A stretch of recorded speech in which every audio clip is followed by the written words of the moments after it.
किसी भी शेयर में निवेश करने से पहले अपने मार्केट एक्सपर्ट की राय लीजिए, अपना खुद का रिसर्च कीजिए, उसी के बाद किसी भी शेयर में निवेश करने का विचार बनाइए। ये वीडियो केवल एजुकेशन पर्पज़ के लिए। चलो दोस्तों, वीडियो स्टार्ट करते हैं। ये 11 रुपये 20 पैसे का ये penny stock company finance sector से बिलोंग करती है। दोस्तों, ये फाइनेंस करती है कंपनी। ये 79 रुपीज़ का इसका 52 हाई है और 10 रुपीज़ का इसका लो है। 52 लो जो है 10 रुपीज़ का, 79 रुपये का इसका हाई है दोस्तों, 52 हाई। तो दोस्तों, ये अभी अपने 52 लो के आसपास में ही चल रहा है। तो आप इसमें अपनी नज़र बनाकर रखना। ये पेनी स्टॉक है, आने वाले समय में आपको एक अच्छा सा रिटर्न देकर जा सकता है, जो कि 79 रुपीज़ 20 पैसे का इसका हाई है और 10 रुपीज़ का लो है। तो दोस्तों, आप इस पर अपनी नज़र बनाकर रखना।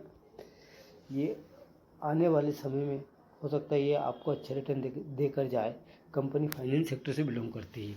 तो दोस्तों, अब इसके प्राइस परफॉर्मेंस की बात करते हैं तो एक वीक में इसने 16.86% का नेगेटिव रिटर्न दिया अपने निवेशकों को। एक महीने में इसने 17.91% का नेगेटिव रिटर्न दिया अपने निवेशकों को। 3 महीने में इसने 45.68% का नेगेटिव रिटर्न दिया अपने निवेशकों को। एक साल में इसने 35.56% का नेगेटिव रिटर्न दिया अपने निवेशकों को। और एक साल में इसने 85.41% का नेगेटिव रिटर्न दिया अपने निवेशकों को। 3 साल में इसने कुछ भी रिटर्न नहीं दिया।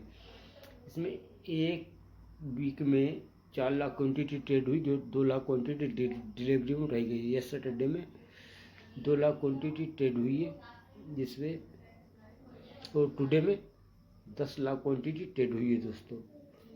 और ये कंपनी इनकॉर्पोरेट 1994 में, ये BSE NSE दोनों पर लिस्टेड है। इसके मार्केट कैप की बात करते हैं तो 126 करोड़ का इसका मार्केट कैप है। करंट प्राइस की बात करते हैं तो 11 रुपये का है। हाई इसका 76 रुपये 70 पैसे का है। लो इसका 10 रुपये 50 पैसे का है। स्टॉक भी इसका 13 का है और बुक वैल्यू इसकी 19 रुपये 80 पैसे की है। डिविडेंड कंपनी देती 0.09% का डिविडेंड भी कंपनी देती है। और अरोसी इसका 11.6 का इसका अरोसी है। अरोई इसका 5.30% का है। फेस वैल्यू इसकी 10 रुपये की है। कंपनी एक भारत आधारित गैर बैंकिंग वित्तीय कंपनी NBFC है, जो ऋण देने के कारोबार में लगी हुई है। कंपनी 2 खंडों के माध्यम से काम करती है: फंड आधारित गतिविधियां और सलाहकार सेवाएं। इसके उत्पादों में सोने के जमानत के बदले ऋण और व्यवसाय ऋण शामिल है। यानी कि दोस्तों, कंपनी का व्यवसाय जो है, यानी कि इसका बिजनेस मॉडल जो है, ये एक भारत आधारित गैर बैंकिंग वित्तीय कंपनी है। ये NBFC जो ऋण देने के कारोबार में लगी हुई है। कंपनी 2 खंडों के माध्यम से काम करती है: फंड आधारित गतिविधियां और सलाहकार सेवाएं। इसके उत्पाद में सोने के जमानत के बदले ऋण और व्यवसाय ऋण शामिल हैं। और दोस्तों, अब इसके क्वार्टर बाय क्वार्टर की बात करते हैं तो अपन जून 2024 में इसने 51 करोड़ की सेल करी और सितंबर 2024 में 57 करोड़ की सेल करी है और दिसंबर में 51 करोड़ की सेल करी है कंपनी ने।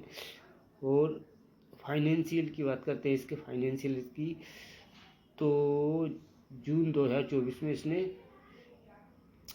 3,89,00,000 का इसका फाइनेंशियल हुआ और सितंबर में 4,20,00,000 का इसका ऑपरेटिंग फाइनेंशियल प्रॉफिट हुआ है। 2,04,00,000 का इसका दिसंबर में फाइनेंशियल प्रॉफिट हुआ है। नेट प्रॉफिट की अपन बात करते हैं तो इसका नेट प्रॉफिट 1,23,00,000 का हुआ है। और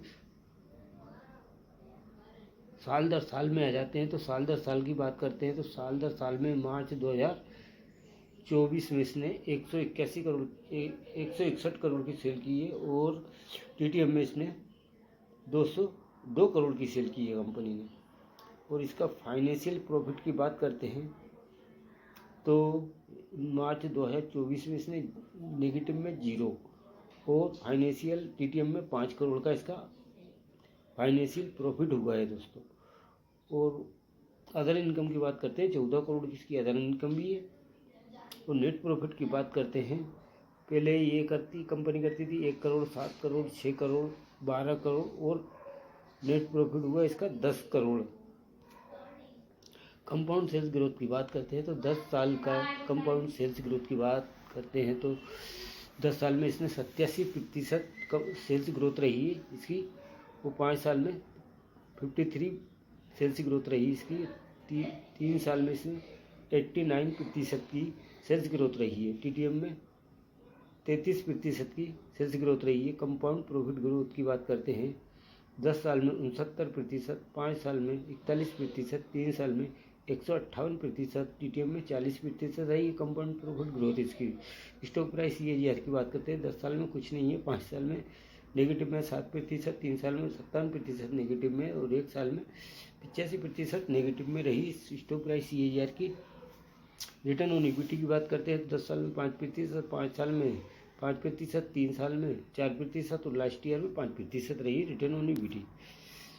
रिजर्व की बात कर लेते हैं तो रिजर्व कंपनी के पास 208 करोड़ का है। बोरिंग की बात करते हैं, 741 करोड़ की बोरिंग है, यानी कि कंपनी पर 741 करोड़ का खर्च है। एक फाइनेंशियल कंपनी जो होती है इन पर तो ऋण रहता ही है, यानी कर्जे के बिना ये कंपनी काम नहीं करती, क्योंकि ये आगे अपने दूसरों को कर्ज देती थी, इसलिए इन्हें कर्ज लेना ही पड़ता है।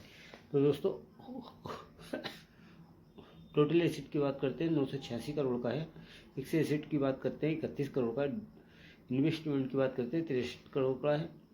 टोटल एसेट की बात करते हैं 986 करोड़ का है कंपनी के ऊपर।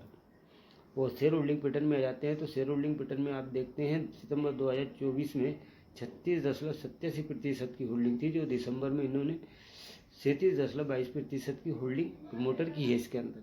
FI की बात करते हैं तो FI की इसकी 8.08% की जो होल्डिंग है FI की। और DI की बात करते हैं तो 1.07% की जो होल्डिंग है DI की है।